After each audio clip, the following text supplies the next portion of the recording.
ꯑꯍꯥꯟꯕꯃꯛꯇꯗ ꯃꯌꯥꯝꯕꯨ ꯇꯔꯥꯝꯅ ꯑꯣꯛꯆꯔꯤ social media platform ꯑꯃ ꯑꯣꯏꯔꯤꯕ ꯐꯦꯁꯕꯨꯛꯇ ꯊꯥꯒꯠꯅꯔꯛꯄ ꯏ ꯄꯥꯎ ꯈꯔ ꯃꯌꯥꯝꯒꯤ ꯃꯐꯝꯗ ꯊꯝꯖꯔꯤ꯫ ꯅꯝꯕꯣꯜ ꯄꯨꯂꯤꯁ ꯑꯃꯗꯤ CRPFꯀꯤ ꯑꯄꯨꯟꯕ ꯀꯥꯡꯕꯨꯅ ꯏꯝꯐꯥꯜ ꯋꯦꯁ ꯗꯤꯁꯇ꯭ꯔꯤꯛꯀꯤ ꯃꯩꯇ꯭ꯔꯝꯗ ꯑꯆꯠ ꯑꯋꯣꯛ ꯆꯦꯛ ꯇꯧꯕꯗ ꯕꯣꯂꯦꯔꯣ ꯄꯤꯀꯞ ꯑꯃꯗ ꯂꯥꯛꯄ ꯃꯤꯑꯣꯏ ꯑꯅꯤꯅ ꯆꯨꯔꯆꯥꯟꯄꯨꯔꯗꯒꯤ ꯄꯨꯔꯛꯄ ꯕ꯭ꯔꯥꯎꯟ ꯁꯨꯒꯔ ꯁꯥꯄꯣꯟ ꯀꯦꯞ 150 ꯐꯒꯠꯄ ꯉꯝꯈ꯭ꯔꯦ ꯍꯥꯏꯔꯤ꯫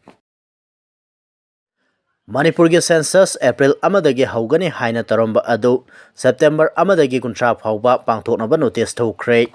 ꯃꯅꯤꯄꯨꯔ ꯂꯩꯉꯥꯛꯀꯤ ꯀꯃꯤꯁꯅꯔ ꯍꯣꯝ ꯑꯁꯣꯛ ꯀꯨꯃꯥꯔꯅ ꯊꯣꯛꯈꯤꯕ ꯅꯣꯇꯤꯐꯤꯀꯦꯁꯟ ꯑꯃꯒꯤ ꯃꯇꯨꯡ ꯏꯟꯅ ꯃꯅꯤꯄꯨꯔꯗ ꯁꯦꯞꯇꯦꯝꯕꯔ 1ꯗꯒꯤ 30 ꯐꯥꯎꯕ ꯌꯨꯝꯀꯣꯛ ꯊꯤꯔꯒꯅꯤ꯫ ꯃꯃꯥꯡꯗ ꯔꯦꯖꯤꯁꯇ꯭ꯔꯥꯔ ꯖꯦꯅꯔꯦꯜ ꯑꯦꯟড ꯁꯦꯟꯁꯁ ꯀꯃꯤꯁꯅꯔꯅ ꯖꯅꯋꯥꯔꯤ 8ꯗ ꯊꯣꯛꯈꯤꯕ ꯅꯣꯇꯤꯐꯤꯀꯦꯁꯟ ꯑꯃꯒꯤ ꯃꯇꯨꯡ ꯏꯟꯅ ꯂꯩꯕꯥꯛ ꯑꯁꯤꯒꯤ ꯁ꯭ꯇꯦꯠ ꯑꯃꯗꯤ ꯌꯨꯅꯤꯌꯟ ꯇꯦꯔꯤꯇꯣꯔꯤ ꯄꯨꯝꯅꯃꯛꯇ ꯆꯍꯤ ꯑꯁꯤꯒꯤ ꯑꯦꯄ꯭ꯔꯤꯜ 1ꯗꯒꯤ ꯅꯨꯃꯤꯠ 30ꯅꯤ ꯆꯨꯞꯅ ꯌꯨꯝꯀꯣꯛ ꯊꯤꯕꯒꯤ ꯊꯕꯛ ꯆꯠꯊꯒꯅꯤ ꯍꯥꯏꯅ ꯐꯣꯡꯗꯣꯛꯈꯤꯕꯅꯤ꯫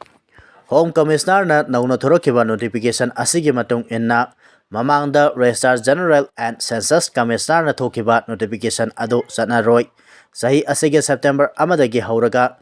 ꯁꯦꯞꯇꯦꯝꯕꯔ 30 ꯐꯥꯎꯕ ꯅꯨꯃꯤꯠ 30ꯅꯤ ꯆꯨꯞꯅ ꯌꯨꯝꯀꯣꯛ ꯊꯤꯕꯒꯤ ꯊꯕꯛ ꯄꯥꯏꯈꯠꯄꯒ ꯂꯣꯏꯅꯅ ꯑꯥꯒꯁ 18ꯗꯒꯤ ꯑꯥꯒꯁ 18 ꯐꯥꯎꯕ ꯅꯨꯃꯤꯠ 15ꯅꯤꯒꯤ ꯑꯣꯏꯅ ꯁꯦꯜꯐ ꯏꯅꯨꯃꯔꯦꯁꯟꯒꯤ ꯈꯨꯗꯣꯡꯆꯥꯕ ꯂꯩꯒꯅꯤ꯫ ꯃꯗꯨꯒꯤ ꯃꯊꯪꯗ ꯃꯊꯪ ꯃꯅꯥꯎ ナꯏꯅ ꯌꯨꯝꯀꯣꯛ ꯊꯤꯕꯒꯤ ꯊꯕꯛ ꯄꯥꯏꯈꯠꯀꯅꯤ ꯍꯥꯏꯔꯤ꯫ ꯁꯦꯟꯁꯁ ꯌꯩꯊꯣꯛꯄ ꯃꯤꯌꯥꯝꯗ ꯎꯠ ꯆꯥꯏꯕꯅꯤ ꯍꯥꯏꯅ JFDꯒꯤ ꯃꯥꯏꯀꯩꯗꯒꯤ ꯊꯝꯂꯛꯂꯤ꯫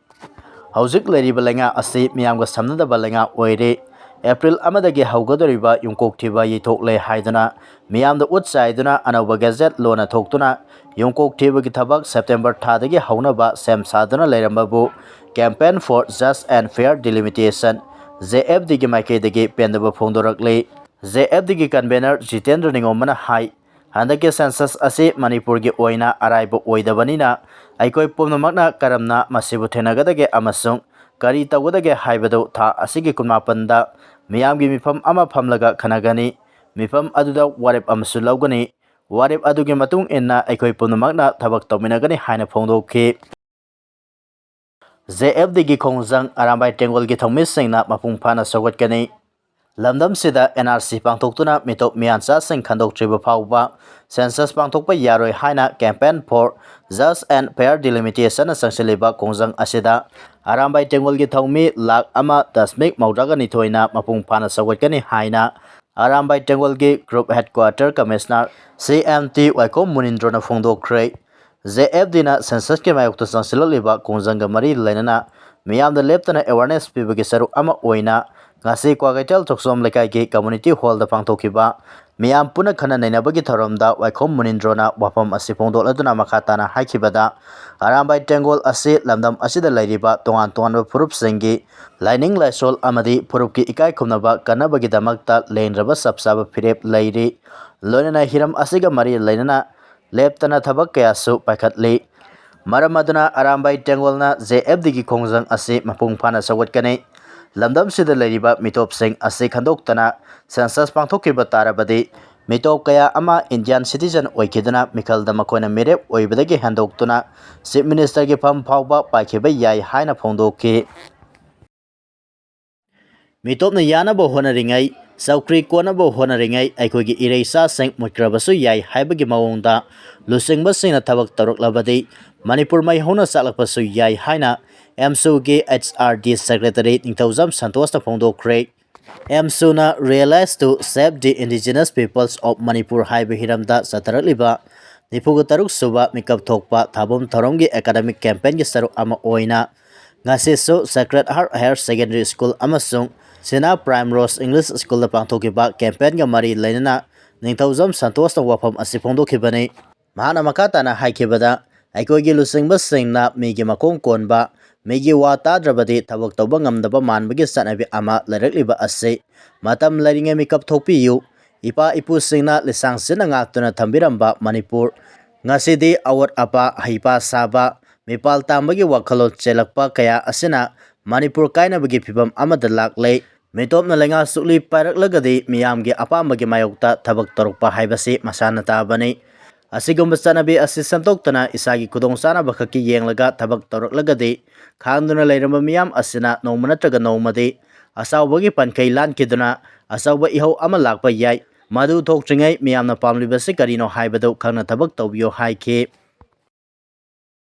Moreda gari thugairam lei kabui phurukki miyoi kharana tongba aduga pangal amana thauraga moregi pangal khulakta thamlamba SUV car ama lamket lamhaiba kuki naha kharana side glass windshield sing thugairam lei ngarang numidang thokiba thawdo ado car aduda salai tarekki sticker napage thugairam oigeni hainari adubu thawdo asigi matangda police tagi sabsaba confirm tawbadi ngamdri paw sina makatana hai moregi muslim basidagi muslim amana thauraga lakeba Kabui Naga community na tongba angaubo masugi SUV car DL3CAS4376 ado Muslim bastida kamdana leiringaida kuki kambugi miyoi khara sakchilaklaga thugairam khibani thawdo aduda gari adugi maningi mingselgi saruk ayamba kaiduna amang ata thokre adubu kuki gi miyoi sing aduna Kabui Naga community gi miyoi sing adudadi khuthabagi thawong sing chatharamdei sathariba thawdo asina more ase ai leitaba lamdam amaga sab manana kukisina tawning ba tawduna leire haibado sabsana takle amaronda thawdok thokpamda more police ki team ama laktuna yengsankhre loina thawdo asigi matangda case ama laukatuna investigation sathaba hokre adubo thawdo aduga mari lainana hauji phawbugi oina kanagumba miyoi amata mipamipun tawbugi paw leitre CRPF ki gari mai thaba attack tawbada senaba miyoi kun hena police na phare Pagau sau ikai tamna kukida nongmai amasung bom kapsilakre Central Force ki Casper amana naha ani tonglaga lakpa gari masada thengsilami haibige wahuda ngarang numidang torbungda miyamna irang hauruktuna CRPF ki gari mai thakre maduda sunatana security force singda attack chatharakre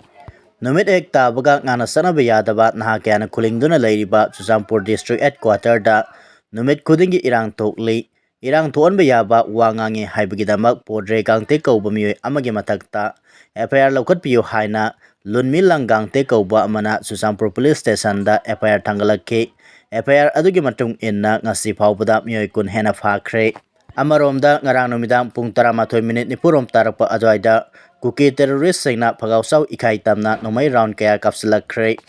thawdo adugi matangda police na thadarokpa serol amada Faljang Gothol area dagi ngarang numidang pung 13 minute ni purom tarakpa adwaida kuki terrorist singna phagausau ikai awang lekai da leiba Indian Army gi post tamna nomai kapsilakhe thawdo adu thopaga mafam aduda mathau toriba Indian Army amasung yangkai nipan suba battalion CRPF ki personnel singna khut handuna nomai round kaya marom nakal ani ki marakta saurana pungkai amarom khothokna ke thawdo adu thokraba matung ase ayu anganbada Indian Army CRPF amasung IRB ge apunba team amana kuki khulai paiba singna nomai kaplakiba mafam amadi thangnana leiba singi area singda sanchanduna thi bohumgi thabak sathake aduba hojik phawbugi oina mipam mipungi pawdi leitre hairi Strait of Hormuz da satharakpa attack ta Iran gi Navy ship Ali Reza Sikre Strait of Hormuz da satharakpa attack ta Iran gi Navy ship Ali Reza Tangsri Sikre kanana kamdongna attack satharikibano haibagi matangda laikai taba ngamdri US amadi Israel na attack satharikibagi pawkhum piba oina yamna maru oiba ising lambi ase thingzinabagi thawrang lakholingai gi seirakta thawdo asi thokibani kumza 2018 gi Augusta matamdugi Iranian Supreme Leader Ayatollah Khamenei na Tangsribu IRGC Navy gi ship oina hapkibani Tangsrina Strait of Hormuz thingzinaba amasung America gi warship USS Abraham Lincoln da attack chathakibada maru oiba thodang lauki sanglaba sahi kya marom langi maramda thoidok hendokna khanglaba Ali Zara Tangsrina Iran amadi Iraq ki lan matamdasu maru oiba thodang lauki Iranian Navy na hi amadi misal na singba senadana Strait of Hormuz na singba maru oiba ising lambi sing control tawduna laki yamna maru oiba lambi paring ase thingjan kibana maram oiraga malemgi tongan tonba leibak kaya maromda thaw amadi gas phangdabagi awaba mayoknaba hore hairi